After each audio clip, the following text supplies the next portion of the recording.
काठमाडौँका mayor Balen Shah क्रमशः आफ्नै पालिकाभित्र एक्लिँदै गएका छन् वा भनौँ अहिले उनी विरुद्ध पालिकामा एक प्रकारको घेराबन्दी सुरु भएको छ।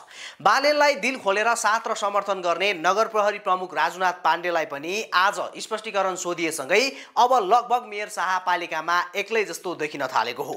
विगतका वर्षहरूमा हरेक बैठकदेखि निर्णय गर्नेहरूसम्ममा उपमेयर सुनिता डङ्गोलले मेयर शाहको साथ दिँदै आएका थिए। तर हालै मात्रै मेयर र उपमेयर बीचको सम्बन्ध पनि बिग्रिएपछि अब पालिकामा मेयरको पक्षमा वडा नम्बर 16 की अध्यक्ष रोजिना श्रेष्ठ बाहेक अन्य जनप्रतिनिधिहरूले खुलेर समर्थन नगर्ने स्पष्ट देखिएको छ। जसको एउटा ज्वलन्त उदाहरण भनेको बालेनले विभिन्न समितिको जिम्मेवारीमा पुरानो वडा अध्यक्षहरूलाई हटाएर नयाँ वडा अध्यक्षहरूलाई तोक्दै गर्दाखेरि सो जिम्मेवारी लिन हामी सक्दैनौँ भन्दै तीनजना अध्यक्षले ठाडै अस्वीकार गरेको स्पष्ट घटना हाम्रो अगाडि छँदैछ।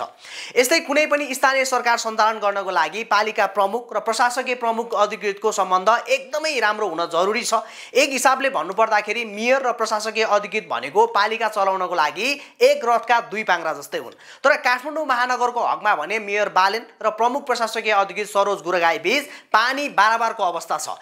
यस्तै अन्य सम्पूर्ण कर्मचारीहरू पनि गुरागाईकै नेतृत्वमा रहने भएकोले गर्दा बालेन एक्लिँदै जाने सम्भावना झन्झनै बढेका छन्। यही रक्षारक्षीको बीच विगत 4 महिनादेखि कार्यपालिकाको बैठक बस्न सकेको छैन। एक हिसाबले भन्नुपर्दाखेरि अहिलेको अवस्थामा काठमाडौँ महानगर भद्रगोल अवस्थामा चलिरहेको छ।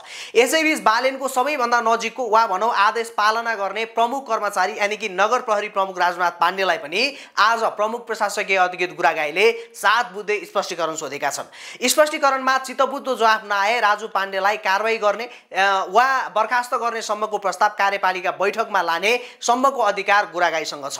केही हप्ता अगाडि मात्रै प्रमुख प्रशासकीय अधिकृतको रूपमा दोस्रो पटक महानगर आउँदै गर्दाखेरि मेयर शाहको मौखिक आदेशमा राजुनाथ पाण्डेको नेतृत्वमा रहेको नगर प्रहरीहरूले उनलाई गेटमै रोक्नेदेखि उनको लागि छुट्याएको गाडीमा व्हील लक गर्ने सम्मको काम गरेका थिए भने उनलाई अन्य वडा अध्यक्ष या जनप्रतिनिधिहरूले जबरजस्ती कार्यालयमा प्रवेश गराउन खोज्दाखेरि पाण्डे लगायतका नगर प्रहरीहरूले जनप्रतिनिधिहरूलाई समेत रोक्ने कोसिस गरेको थियो।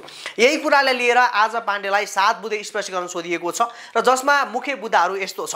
कर्मचारीको आचरण तथा अनुशासन किन पालना नगरेको, मिडियामा अनाधिकृत रूपमा बयान किन दिएको, हैन बयानबाजी किन गरेको, अनि जनप्रतिनिधिहरूसँग मुखैमुख किन लागेको, वातावरण शान्त पार्ने आदेश विपरीत गएर द्वन्द्व निम्त्याउने काम किन गरेको, प्रशासकीय अधिकृतलाई बाटो छेकी किन कार्यालयमा छिर्न नदिएको आदि इत्यादि। यसरी हेर्दा मेयर शाहको यो पटकको कार्यकालको आधाभन्दा बढी समय सकिसकेकोले गर्दा उनले आफूलाई सफल मेयरको रूपमा स्थापित गर्न अब थोरै समय मात्रै बाँकी भएकोले गर्दा यो समयमा मेयर बालेन शाहले एकदमै बुद्धिमानी हिसाबले अबको दिनको कदम चाल्नु अति नै आवश्यक छ। खास गरिकन मेयर बालेनको सचिवालयको कर्मचारीहरूले पालिकामा हुकुमी शासन चलाउन खोजेको भन्ने आरोप पटक पटक त्यहाँका जनप्रतिनिधिदेखि कर्मचारीहरूसम्मले लगाइरहेका छन्। यसर्थ बालेनले यी सबै कुराहरूमा विशेष ध्यान पुर्याउन एकदमै आवश्यक छ। किनकि बालेनलाई आजको दिनमा नेपालका धेरै युवाहरूले आशाको केन्द्र मान्छन्।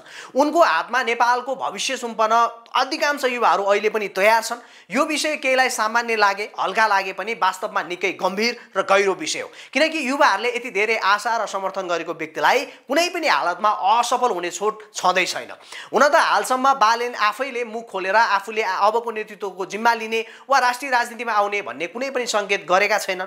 तरै पनि अधिकांश युवाहरू उनलाई अबको भावी प्रधानमन्त्री भएको देख्न चाहन्छन्। त्यसैले गर्दाखेरि बालेनले अबको दिनमा आफ्नो नेतृत्वमा रहेको महानगरपालिकालाई उचित ढङ्गले व्यवस्थापन गर्दै हरेक पाटोबाट आफूलाई सफल मेयरको रूपमा स्थापित गराउन जरुरी छ। किनकि मेयर शाहले चुनाव अगाडि बोलेका र जनता सामु गरेका बाचाहरू पूरा गर्नेदेखि आफूले सुरु गरेको सबै अधुरो निर्माण कार्यहरूलाई अबको 2 वर्षभित्र पूरा गर्नुपर्ने सम्मको एकदमै ठुलो र गहन जिम्मेवारी उनको काँधमाथि छ। यसकारणले गर्दाखेरि मेयर बालेनले यो समयमा एकदमै बुद्धिमानी ढङ्गले चाहिँ आफ्नो महानगरलाई सम्हालेर त्यहाँ भएका विकृतिहरूको विरुद्धमा चाहिँ लड्दै अझै व्यवस्थापन गर्दै अगाडि जानुपर्छ र यो तरिकाले अगाडि जान सकेन भने मेयर बालेन शाहलाई चौतर्फी घेराबन्दीको बीचमा उनको पनि अस्तित्वमा खतरा आउने गरिकन अहिले एकदमै घेराबन्दी गरेको देखिन्छ र यो घेराबन्दीबाट बाहिर निस्कन उनले राजनीति साँच्चीकै राजनीति गर्न आवश्यक देखिन्छ। यो विषयमा तपाईको धारणा के छ कमेन्ट गर्नुहोला।